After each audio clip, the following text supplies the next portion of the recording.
Tengamos en cuenta que la tendencia habitual ante la dificultad es muchas veces sentirnos tremendamente limitados, caer en la frustración, en la sensación de impotencia y de desesperanza. Esto es lo que se llama un sistema de default, es un sistema en el que normalmente caemos.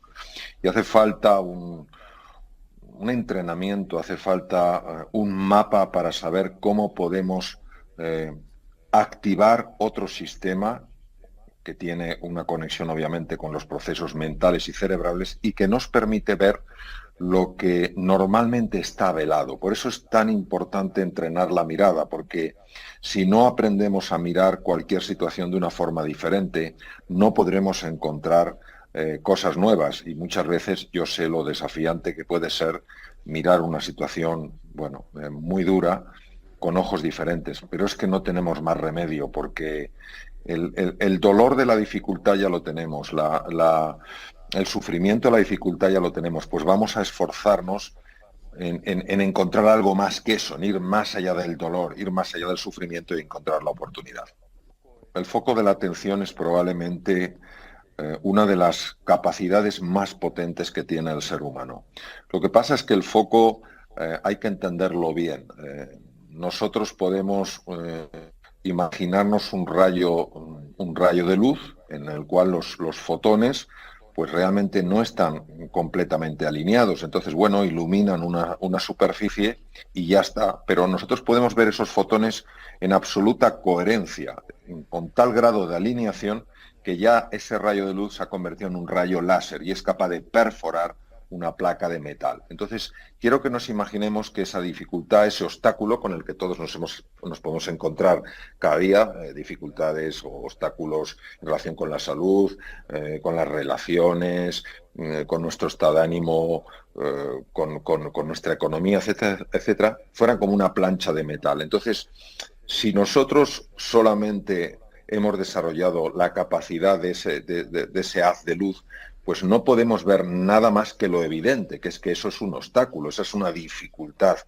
Pero si desarrollamos la mirada de un rayo láser, es decir, si esos fotones adquieren ese nivel de coherencia, entonces perforaremos la placa de metal y descubriremos lo que hay detrás. ¿Qué es lo que hay detrás? La oportunidad. La oportunidad es aquello que tú entiendes que puede llevar tu vida al siguiente nivel, tu vida o la vida de otras personas. Puede ser una oportunidad a la hora de mejorar una salud que te parece que está ya de alguna manera tan dañada que no puedes hacer nada. Puede ser una oportunidad para mejorar tu economía de una manera que te permita tener una libertad, una independencia financiera que ahora no tienes. O puede ser la oportunidad de reparar una relación que desde hace mucho tiempo está rota, pero que para ti sería importante que esa relación se recuperara. Entonces, la oportunidad, obviamente, es aquello que se convierte para nosotros en un trampolín para ir al siguiente nivel. Lógicamente, depende de cada persona dónde quiere ver esa oportunidad, dónde quiere aplicar esa oportunidad. Lo que pasa es que para poder aprovechar una oportunidad primero hay que verla y no se ven las oportunidades si no hemos entrenado la mirada. Es verdad, también en mi experiencia, que hay personas que tienen una capacidad, diría yo, casi innata de ver las oportunidades, aunque vayan disfrazadas de la mayor de las calamidades. Pero la mayor parte de los seres humanos necesitamos entrenar la mirada para ver esa oportunidad. Cuanto más nos dejamos guiar por el amor incondicional, menos miedo tenemos. Y cuanto menos amor hay en nuestro corazón, más miedo tenemos. Entonces, lo mismo que el frío no tiene existencia en sí, sino que es la ausencia de calor, la oscuridad no tiene existencia en sí misma, es la ausencia de luz, el miedo solo tiene existencia cuando nos alejamos del amor. Entonces, por eso hay un miedo natural, que es el miedo propio bueno, que nos ha mantenido vivos a lo largo de la evolución, que es el miedo, por ejemplo, al depredador, pero la mayor parte de los miedos son creaciones mentales. Es el miedo a no dar la talla, el miedo a que no me incluyan los demás, el miedo a que me enjuicien, el miedo a qué pasará si fracaso. Entonces, este miedo mental es un miedo muy, muy dañino porque se ha metido en el cuerpo. Y entonces, cuando el miedo se mete en el cuerpo, los médicos sabemos lo que puede hacer dentro del cuerpo. Y desde luego lo que hace el miedo dentro del cuerpo, hablo de este miedo mental, no del miedo al depredador, que pone, obviamente, que nos permite sobrevivir, pero este miedo mental hace muchísimo daño en el cuerpo porque da lugar a la liberación de hormonas que son bastante dañinas, liberadas de esta manera, da lugar a procesos inflamatorios, etcétera, etcétera, que desde luego no favorecen en nada la salud y desde luego para nada el bienestar. Esa idea muy cartesiana de que la mente va por un lado y el cuerpo va por otro es absolutamente obsoleta. Es decir, los procesos mentales afectan a los procesos corporales y efectivamente en algunas enfermedades que tienen una expresión física, naturalmente que se ve que detrás, escondida, hay una alteración en el funcionamiento correcto de la mente y que eso causa pues, un cuadro de ansiedad, un cuadro de depresión, cuya expresión, repito, es física, pero cuyo origen, cuya verdadera naturaleza es mucho más sutil. No se puede ver como se puede ver la dolencia física, sino que es algo que está oculto y, sin embargo, sí aflora en forma de una enfermedad física. Yo creo que los seres humanos, nosotros los seres humanos, no tenemos que tener miedo a la incertidumbre, sino al desamor. El verdadero problema no es nunca la incertidumbre, es el desamor. Vamos a ver, de los dos hemisferios del cerebro, el cerebro se parece mucho a una nuez, que tiene sus dos partes arrugadas. El hemisferio derecho, que es la puerta al inconsciente, está increíblemente bien especializado para lidiar, para manejarse en medio de la incertidumbre. No es un problema de capacidad, es un problema de lectura.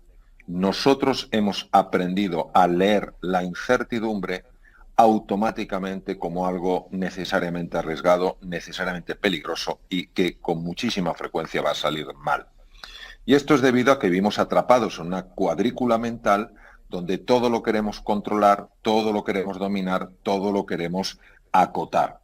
Y la vida no se deja ni dominar, ni se deja acotar, ni se deja encorsetar. Y esto nos pone de los nervios. Entonces, la realidad es que en toda incertidumbre, claro que hay desafíos. ¿Cómo no los va a haber? Claro que hay dificultades. Naturalmente, por supuesto que nos caemos. Claro que sí. Lo que no podemos es contar solo la mitad de la historia. Solo podemos contar el riesgo, solo podemos contar las caídas, solo podemos contar los peligros. Vamos a contar la verdad entera. Y la verdad entera incluye, también hay enormes oportunidades en la incertidumbre. De hecho, voy a poner un ejemplo para que nos quede claro. Hace 1.000.000 de años, que se dice pronto, 1.000.000 de años, el Homo erectus, que ya nos podemos imaginar la tecnología que tendría el ser humano hace 1.000.000 de años, agarró una serie de troncos, los ató con lianas y empezó a navegar por el océano Índico. Y llegó a colonizar sitios como Australia, islas perdidas en el Pacífico, etcétera, etcétera. Entonces, Asia, etcétera. Es decir, estamos hablando de que hoy probablemente no existiríamos ninguno de nosotros si el Homo erectus no hubiera hecho eso. Y especies muy, muy antiguas fueron hasta Europa. Somos hijos de esas especies. El ser humano ha avanzado porque ante la incertidumbre ha preferido la aventura a la necesidad imperiosa de controlar. Entonces, ¿qué ocurre? Que al final somos reos, esclavos de nuestras propias interpretaciones. Si yo interpreto la incertidumbre como un peligro, yo me bloquearé frente a la incertidumbre. Si yo interpreto la incertidumbre como una oportunidad, yo exploraré. Y explorando iré descubriendo, iré aprendiendo, iré mejorando y al final encontraré todas esas oportunidades que solo se encuentran cuando uno sale de su cuadrícula mental, de su área de confort. Lo primero que todos tenemos que hacer, yo el primero, es estar abiertos al cambio y a la evolución. Y en este caso, fijaros que ya no es ni siquiera evolución, es revolución. Estar abiertos no es fácil. Esto es una cosa importantísima. Intentar al menos verlo como una oportunidad que no la podemos dejar pasar. Yo cuando he estado en escenarios complicados donde realmente no me apetecía entrar, una de las cosas que más me ayudó fue el pensar que si la buscaba, encontraría una oportunidad ahí. Y qué pocas veces este sistema me ha fallado. A base de buscar encontré oportunidades. Entonces es como, fijaos queridos, es como un planteamiento vital. Todos hemos oído hablar de esta frase tan conocida, la parálisis por análisis. Muchas veces, cuando nos resistimos a algo porque sentimos inquietud, porque sentimos miedo, porque tenemos duda, empezamos a darle vueltas deseando estar mentalmente perfectamente preparados. Y cuando yo mentalmente esté perfectamente preparado, entonces me lanzaré. Sabéis que eso no funciona. Sabéis que tenemos que lanzarnos donde estemos y con lo que tengamos. Y cuando hagamos eso, curiosamente, sorprendentemente, empezarán a activarse, a emerger una serie de recursos. Hay dos cosas que el ser humano necesita casi por encima de cualquier otra cosa. La primera, sentirse realmente querido. Y la segunda, sentirse capaz para poderse manejar en la vida, tener autonomía, tener la confianza de que puede encontrar su camino, que puede encontrar recursos, que tiene creatividad, que posee un espíritu emprendedor y que si los pone en juego, naturalmente que conseguirá resultados extraordinarios. ¿Qué nos pasa a los seres humanos cuando hacemos frente a la incertidumbre? Al mundo actual, no nos tenemos que ir más lejos, donde no sabemos lo que hay más allá de nuestro mundo familiar, de nuestro mundo conocido. No sabemos cómo será la educación del futuro, no sabemos ni siquiera cómo serán la mayor parte de las profesiones del futuro. Cuando el sistema límbico encuentra un porqué poderoso, ¿qué quiero? Quiero saber qué hay más allá de la cordillera Hindu Kush. ¿Por qué? Porque tiene que haber nuevas oportunidades más allá de mi mapa conocido, de mi mapa familiar. Goethe dijo algo espectacular. A propósito de todas las iniciativas, hay una verdad elemental cuya ignorancia mata innumerables ideas y espléndidos planes. En el momento en el que una persona se compromete de verdad, la providencia también lo hace. Toda clase de cosas comienzan a suceder. Cosas que no habrían sucedido sin su previo compromiso. Todo un caudal de sucesos se pone en marcha con aquella decisión, ofreciéndole encuentros insospechados, recursos inesperados y ayuda material que nadie pudiera haber imaginado que pudieran suceder. Si crees que puedes o sabes que puedes, ponte en marcha. La audacia tiene poder y magia. Bueno, primero tenemos que entender una cosa, que es el error en el que hemos vivido, no digo a lo largo de años, sino a lo largo de siglos, separando el cuerpo, la mente y el espíritu. Es decir, parece que el cuerpo iba por un sitio, la mente por otro y el espíritu por otro. Hoy sabemos perfectamente, en base a la investigación, que la dimensión física, la dimensión mental y la anímica están absolutamente interconectadas. Se pueden distinguir, pero no se pueden separar. ¿Qué quiere decir? Que cuando una persona está haciendo, digamos, un ejercicio de yoga, aparentemente de cara a los sentidos físicos, lo único que está haciendo es un movimiento corporal.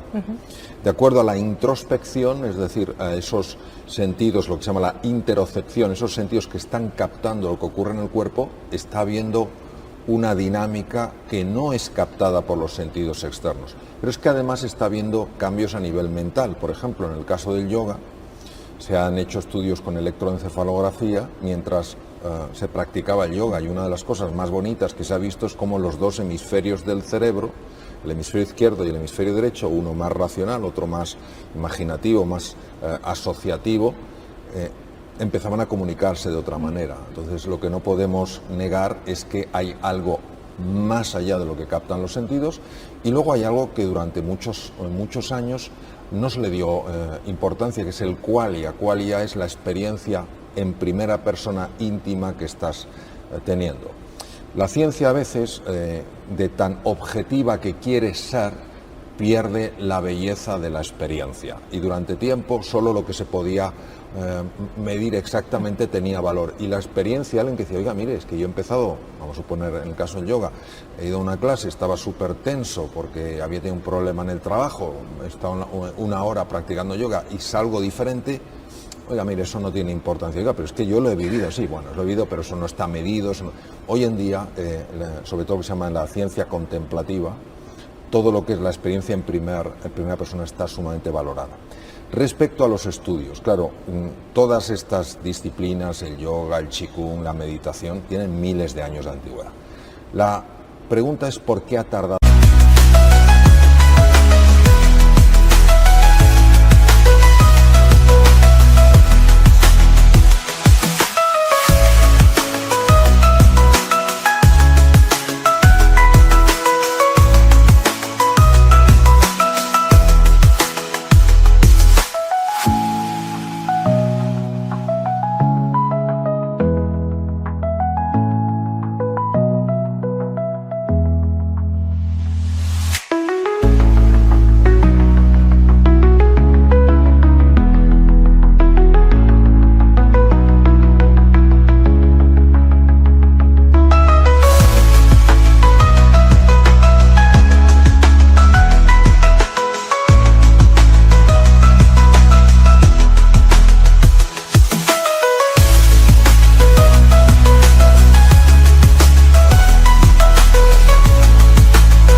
Tanto Occidente verdaderamente en tomárselo tan en serio, porque siempre ha habido practicantes de yoga, practicantes de qigong, de meditación en Occidente, pero era casi algo más anecdótico y no con la pujanza, con la intensidad que hoy tiene. Y es porque la ciencia se ha metido a medirlo y somos así.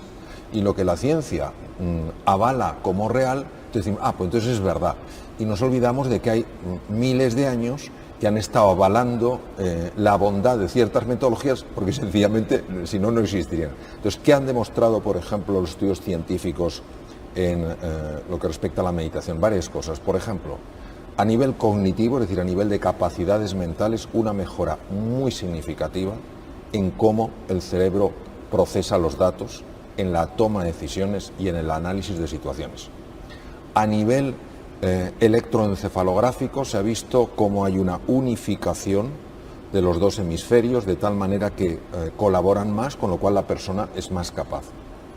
También se ha visto cómo se neutraliza una red que se llama la red neuronal por defecto, que está asociada a la infelicidad humana. Desde el punto de vista biológico, lo que se ha observado, por ejemplo, es una mejora muy llamativa del sistema inmune, que es precisamente el que nos tiene que defender frente a las bacterias, virus y tumores. Una mejora, por ejemplo, del cuadro del síndrome inflamatorio crónico, que es una auténtica epidemia que va desgastando el cuerpo, mejora de cuadros prediabéticos, mejora de hipertensión arterial, mejora de cardiopatías, unido a otras prácticas como un cuidado de la alimentación. Se ha visto incluso que reduce el tamaño de las placas en las arterias coronarias, cosa que no se pensaba que fuera posible. Y desde el punto de vista de las relaciones, lo que está claro es que la meditación, al inducir un estado de quietud interior, hace más fácil la escucha, hace más fácil la cercanía. De hecho, una de las prácticas más poderosas, a mí personalmente la que más me gusta en el mundo de la meditación, que es Metta Loving Kindness Meditation, es una meditación que indudablemente no solo te acerca a la persona que tienes cercana, te acerca incluso a la persona que está alejada. ¿Cómo sucede? Bueno, cosas que todavía tenemos por ver. Lo que no cabe duda es que bien hecho, no con un sentido utilitarista, sí, buscando una utilidad, pero no el utilitarismo, ¿no? Voy a hacer esto para ganar más dinero, no. Si tú lo haces, porque entonces no funciona, si tú lo haces bien, no cabe duda que mejora cualquier dimensión del ser humano, porque todas están conectadas.